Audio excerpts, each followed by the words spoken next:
Merci de suivre Télémétropole pour cette nouvelle édition de Métro News. Madame, Monsieur, bonsoir, bienvenue. À la une, les activités ont été paralysées dans plusieurs quartiers de la capitale ce jeudi après la journée de mobilisation des brigades d'autodéfense. Au centre-ville, les affrontements avec les forces de l'ordre se poursuivent. Les bandits ont tenté d'incendier un véhicule blindé près du Champ de Mars. Les vols commerciaux prévus d'ici fin mars entre Port-au-Prince et Miami sont annulés jusqu'à nouvel ordre par Aruba Airlines en raison de problèmes logistiques. Les passagers seront remboursés, a informé la compagnie aérienne. Et puis en raison de la recrudescence de la violence à Port-au-Prince, la 18e édition du festival Pub Jazz est une nouvelle fois reportée. Prévue d'abord en janvier 2024, puis en novembre 2024, l'événement est repoussé pour des raisons de sécurité, annonce la Fondation Haïti Jazz.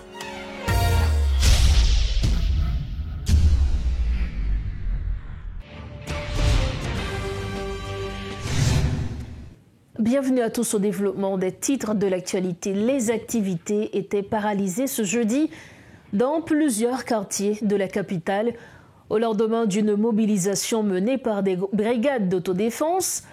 Le commerce, les écoles et la circulation étaient à l'arrêt, tandis que plusieurs bâtiments abritant des institutions publiques ont été désertés par leurs occupants. Parallèlement, les affrontements entre les forces de l'ordre et les groupes armés se sont poursuivis à Delma et dans le centre-ville de Port-au-Prince. Près du Champ de Mars, à la rue Capois, des individus ont tenté d'incendier un véhicule blindé de la PNH à l'aide d'un cocktail Molotov. L'intervention rapide des agents qui ont maîtrisé les flammes avec un extincteur a permis d'éviter le pire. Peu après, de fortes détonations ont retenti aux abords du Champ de Mars. Certaines sources rapportent que les forces de l'ordre auraient utilisé des drones explosifs contre les gangs armés. Une équipe de métropole a sillonné certaines rues de la capitale. Suivez ce reportage de Riti Fortuné et de Guy Trichoisy. Petit à petit, les principales activités du centre-ville se délocalisent, laissant ainsi la voie libre aux bandits. Les dernières progressions des gangs les ont rapprochés d'un ensemble d'institutions de l'État situées à l'avenue Christophe. Au niveau de la DGI centrale, véhicules, motos et piétons étaient encore nombreux il y a quelques jours. Aujourd'hui, c'est le vide total. Même constat du côté de l'avenue Charles Soumer, la rue où sont situés plusieurs ministères, dont celui de la Justice et de l'Économie et des Finances. La fermeture de ces bâtiments pourrait occasionner un gros manque à gagner pour le pays, dont l'économie est déjà en lambeaux.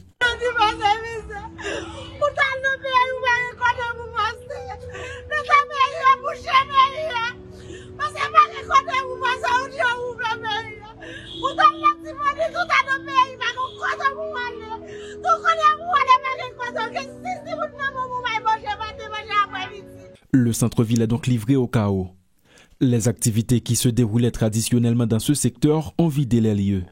Sous cette station-service, de longues files de véhicules faisant le plein étaient observées il y a quelques mois. Ils sont remplacés aujourd'hui par des centaines de déplacés. Loin d'être à l'abri, ils se battent quotidiennement pour survivre dans cet environnement où le risque de recevoir une balle perdue est constant. Mais pendant ce temps, nous avons dormi en bas. Là, ce n'est pas une solution.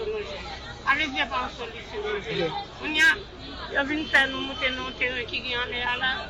C'est parce que c'est contre ces discussions, ils n'ont pas mettre tête ensemble pour vivre, pour dire, tu vois, ça, c'est pour ça, c'est pour ça. Parmi ces réfugiés contraints à l'exil, de nombreux rêves sont détruits.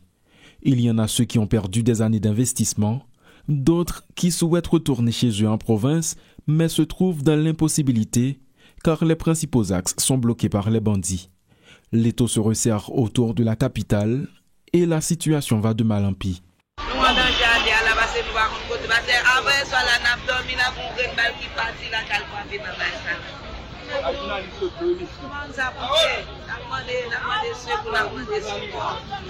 Dans l'espace d'une semaine, les bandits ont mis le feu à un deuxième blindé de la PNH à la rue Capois au centre-ville. Un acte de plus qui montre que les gangs accentuent leur contrôle de cet espace en dépit des opérations annoncées à maintes reprises par les forces de l'ordre. Parlons à présent dans ce journal des manifestations organisées mercredi par des groupes d'autodéfense issus de plusieurs quartiers de la capitale où plusieurs journalistes ont été blessés. Alors que la mobilisation visait à exiger des autorités un retour à la sécurité, des professionnels de l'information ont été pris pour cible. Une situation vivement dénoncée par de nombreux médias. Ceci rappelle que la presse joue un rôle essentiel en relayant les revendications des protestataires.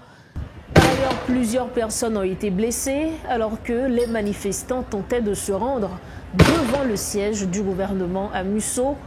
Le 2 a succombé à ses blessures après avoir été touché par balle. Toujours dans ce chapitre, le président du CPT, Fritz Alfonjean, a tenu une réunion le 20 mars 2025 avec les chefs des forces de l'ordre, dont le directeur général de la PNH, Ramon Ormil, le commandant en chef des forces armées d'Haïti, Derby Guerrier, et le commandant en chef de la mission multinationale de soutien à la sécurité, Godfrey Otungue. Depuis l'installation du CPT il y a environ un an, de nombreuses réunions se sont enchaînées, aboutissant aux résultats que l'on connaît, tandis que les habitants de la capitale subissent de plus en plus les assauts des gangs armés. Malgré les efforts de la PNH, les gangs armés continuent de mener leurs offensives sans rencontrer de réelle résistance capable de freiner leur progression. Dans certaines zones, la situation se détériore au point que certains, notamment la presse étrangère, évoquent la possible chute imminente de la capitale haïtienne aux mains des gangs.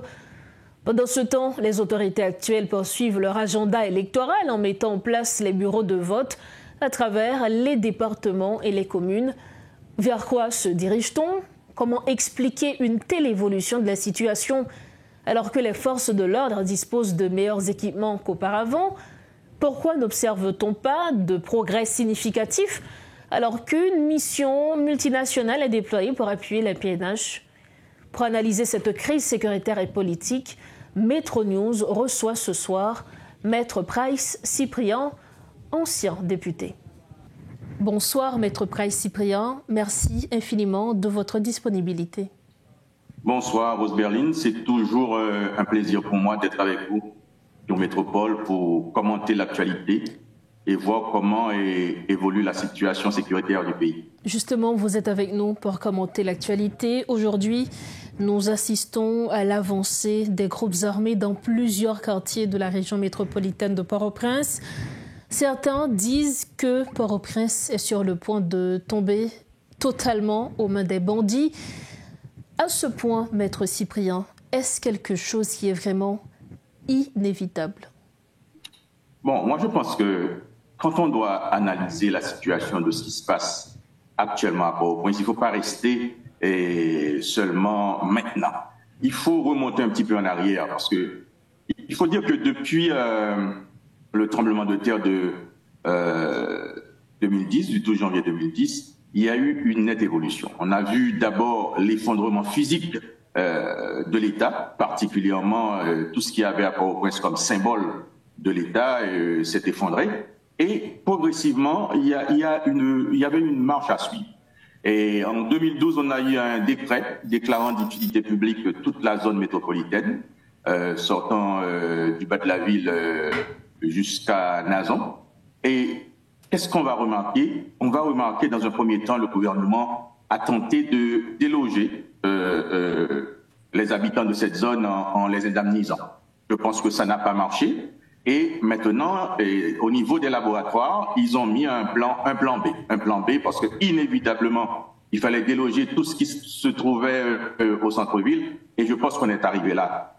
Depuis qu'on avait vu par le biais de Madame Lalime qui avait tenté de dire au gouvernement d'alors, c'est-à-dire au temps de Jovenel, il faut fédérer les gangs, il fallait s'y attendre. Avec la coalition des gangs aux alentours de Port-au-Prince, la situation sécuritaire ne pouvait pas être autrement. Maintenant, est-ce qu'on va dire que Port-au-Prince va tomber inévitablement?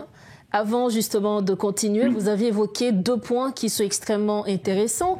Vous avez parlé justement de cette tentative de déloger les habitants du centre-ville jusqu'à Nazon.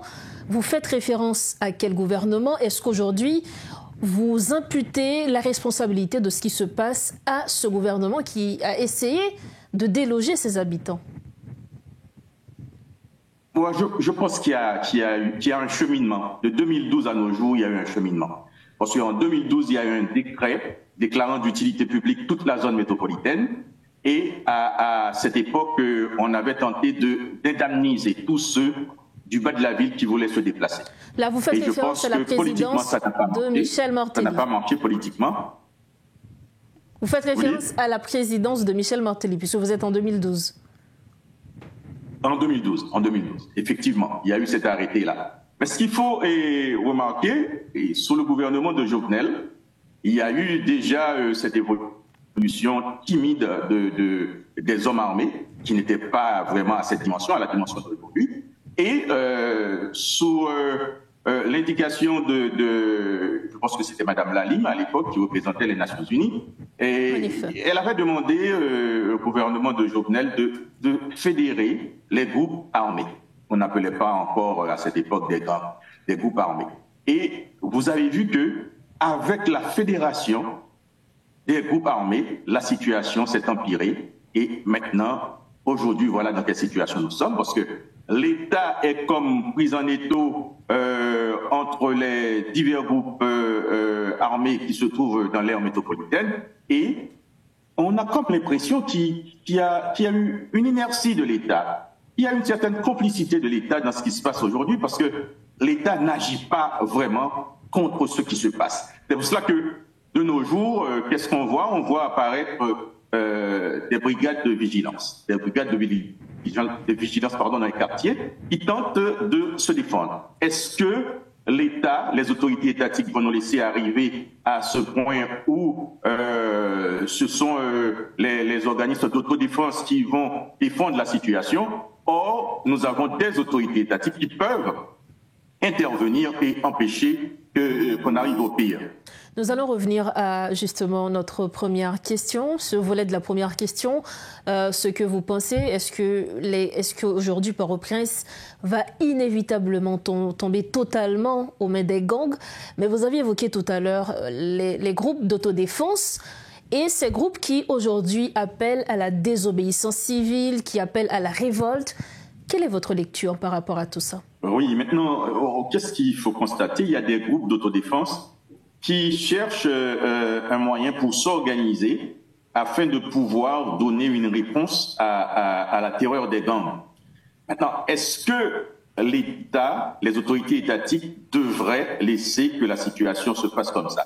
Que ce soit la population qui s'organise pour pouvoir se défendre. Moi, je pense qu'il y a un minimum. Quand on est au niveau de l'État, quand on dirige, quand on a les rênes du pouvoir, et comme on dit, diriger, c'est prévoir, il faut se donner les moyens afin de pouvoir donner satisfaction à la population. On ne peut pas laisser le peuple haïtien aller dans une situation de Rwanda bis, comme ça s'est passé en 1994 où il y avait un génocide. Moi, je pense qu'on a eu assez de leçons de l'histoire et même de l'histoire internationale. La communauté internationale, les autorités étatiques devraient quand même agir pour empêcher qu'on se retrouve dans une situation qu'on pourrait appeler une situation de non-retour.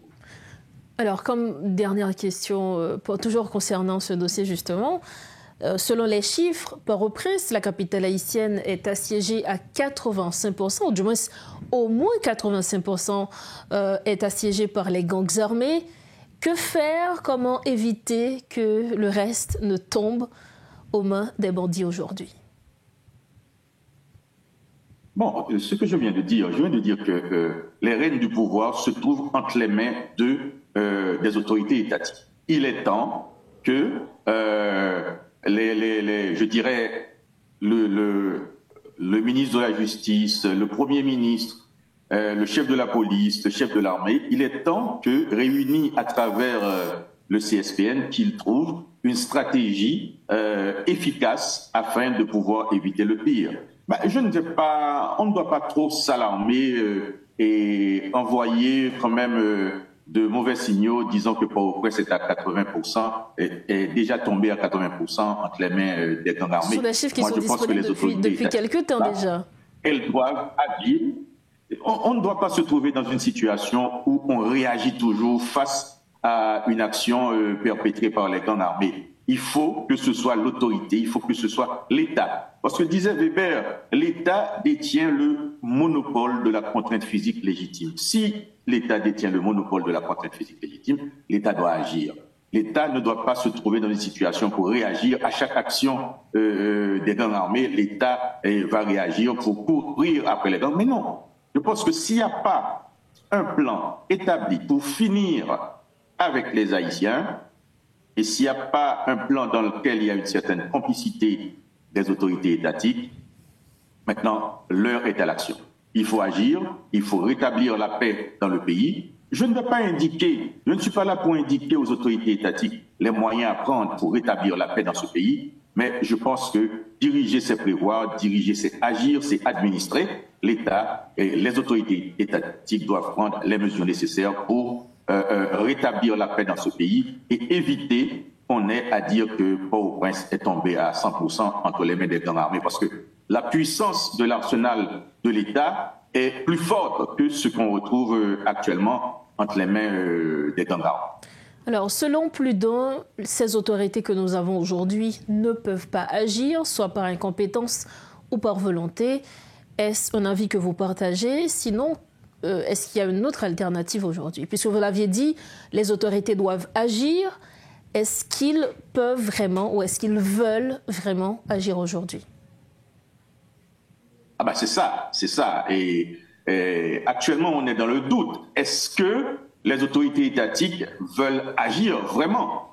Parce que de temps à autre, on entend, bon voilà, on a envoyé des troupes par-ci, des troupes par-là pour réagir face à l'action des gangs. Moi, je pense que l'assaut, les autorités étatiques doivent donner l'assaut sur Port-au-Prince. Essayer de, comme ils ont dit, avec l'appui des forces multinationales qui sont là. Parce qu'elles ne sont pas là en spectatrices. Donc je pense que normalement, si les Nations Unies ont fait venir de l'aide dans une mission internationale pour aider le peuple haïtien, pour aider les autorités, parce que si le peuple se déchaîne, ça va se passer autrement. Mais pour aider les autorités à agir, je pense qu'il faut une certaine cohésion dans l'action gouvernementale et l'action internationale pour soulever ce lourd fardeau sur le dos du peuple haïtien.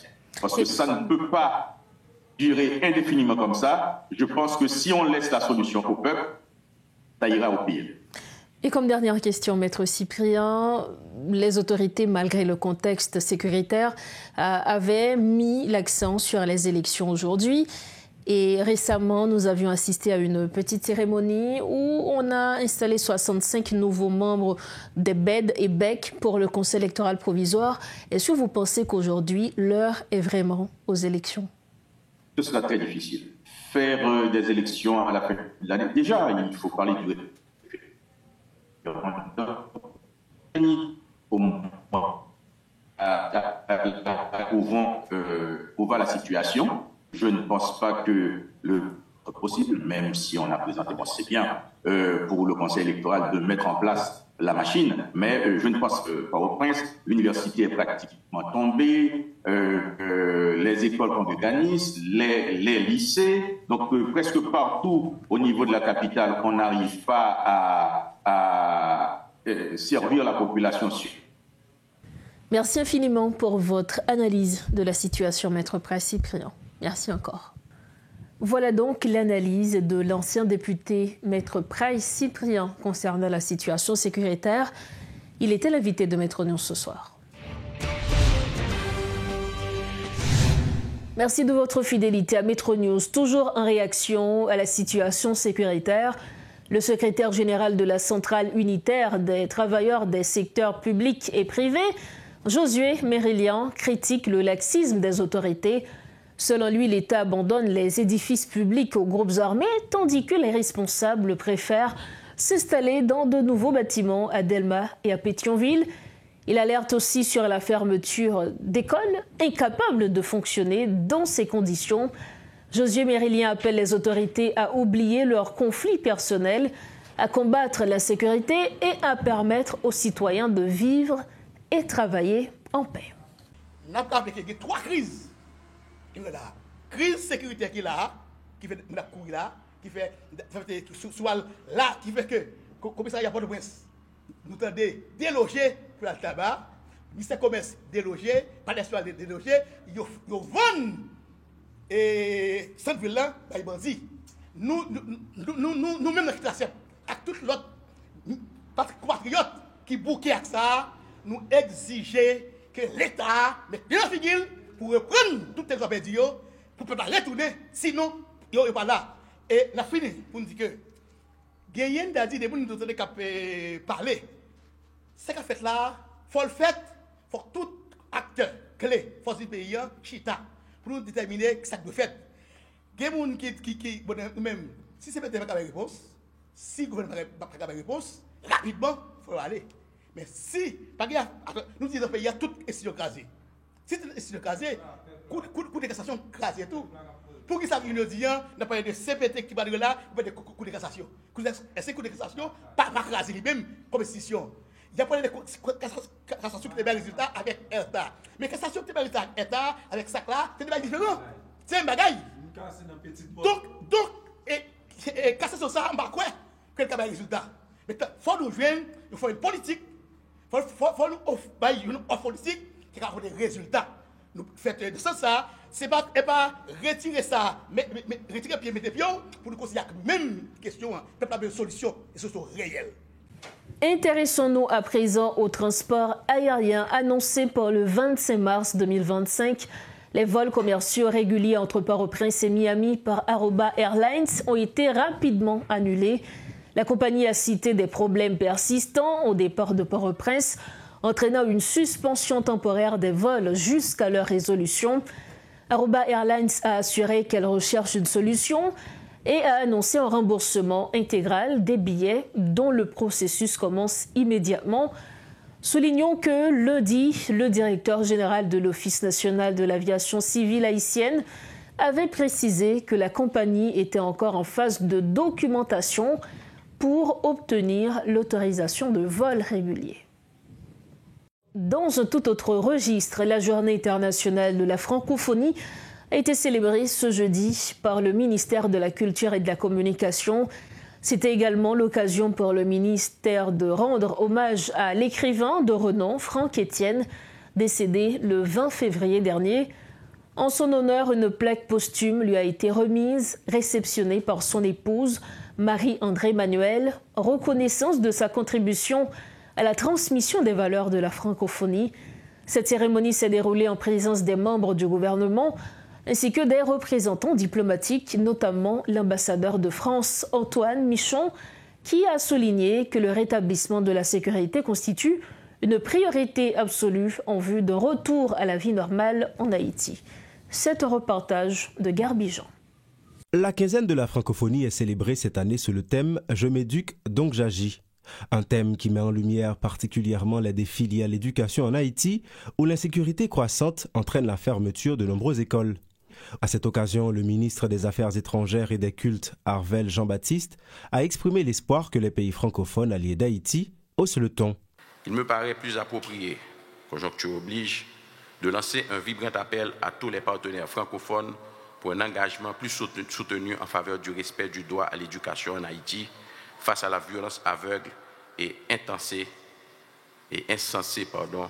qui s'applique aux institutions académiques et universitaires.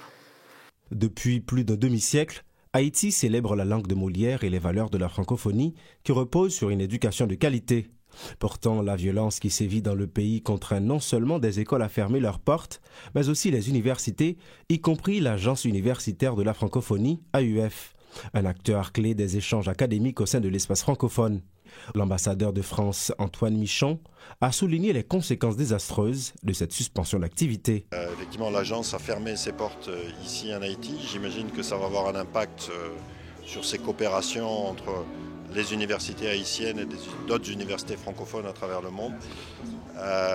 Donc, c'est pour ça, je disais vraiment, la sécurité, le rétablissement de la sécurité, c'est la priorité absolue et tous les ressources, les efforts, je dirais, chaque instant doit être consacré à cette politique de sécurité qui doit être globale. Ce n'est pas juste les forces de police. Sécurité, c'est aussi le contrôle des trafics d'armes, la lutte contre les trafics de drogue, la lutte contre les extorsions, enfin tout ce qui contribue à financer cette insécurité, il faut lutter contre ça. Dans un contexte où presque tout fonctionne au ralenti, l'ambassadeur français a insisté sur l'urgence de rétablir la sécurité, condition essentielle d'un retour à la vie normale. Il a également rappelé les efforts déployés par la France pour soutenir Haïti face à ces défis. Non, nous on apporte beaucoup d'appui à la PNH, également au FADH et à la MSS. Et ça avec des formations spécialisées sur les unités d'élite, notamment pour la PNH, des équipements, des véhicules blindés, des drones et bien sûr à travers le Conseil de sécurité un appui à la mission internationale, à la MSS. Donc tout ça, on voit bien, n'est pas encore suffisant et on n'est pas les seuls à appuyer. Il faut continuer, il faut renforcer, il faut augmenter le nombre de forces sur le terrain. Et il faut surtout que tout le monde mette ça, leur rétablissement de la sécurité, comme une priorité en ayant une approche large, globale. Cette célébration a aussi été un moment d'activité culturelle marqué par des chants et des représentations théâtrales en lien avec la thématique. Elle a aussi permis au gouvernement de rendre hommage à Franck Etienne, dont l'héritage littéraire continue d'enrichir la langue française. Nous refermons la page nationale de Metro News en culture. Mauvaise nouvelle pour les fans du Pape Jazz. La 18e édition de Pape Jazz est reportée à nouveau. La Fondation Haïti Jazz a annoncé ce jeudi 20 mars le report s'inédié du festival Pape Jazz en raison de la détérioration du climat sécuritaire. Initialement prévu en janvier 2024, l'événement avait déjà été reporté au 20 novembre 2024 avant ce nouveau contretemps. Les organisateurs promettent de fixer une nouvelle date et demandent aux festivaliers de conserver leurs billets en attendant des précisions. Nous arrivons au terme de cette édition de Metro News. Avant de partir, le rappel des titres à la une. Les activités ont été paralysées dans plusieurs quartiers de la capitale ce jeudi, après la journée de mobilisation des brigades d'autodéfense. Au centre-ville de Port-au-Prince, les affrontements avec les forces de l'ordre se poursuivent. Les bandits ont tenté d'incendier un véhicule blindé près du Champ de Mars. Les vols commerciaux prévus d'ici fin mars entre Port-au-Prince et Miami sont annulés jusqu'à nouvel ordre par Aruba Airlines en raison des problèmes logistiques. Les passagers seront remboursés, a informé la compagnie aérienne. Et puis en raison de la recrudescence de la violence à Port-au-Prince, la 18e édition du festival Pape Jazz est une nouvelle fois reportée. Prévu d'abord en janvier 2024, puis en novembre 2024, l'événement est repoussé pour des raisons de sécurité, annonce la Fondation Haïti Jazz. Voilà ce qui met fin à cette édition de Metro News. Merci infiniment à chacun de vous de l'avoir suivi. Merci également à toute l'équipe de Métropole ayant rendu possible cette édition. On se retrouve bientôt. Entre-temps, la prudence est de mise. Bonsoir.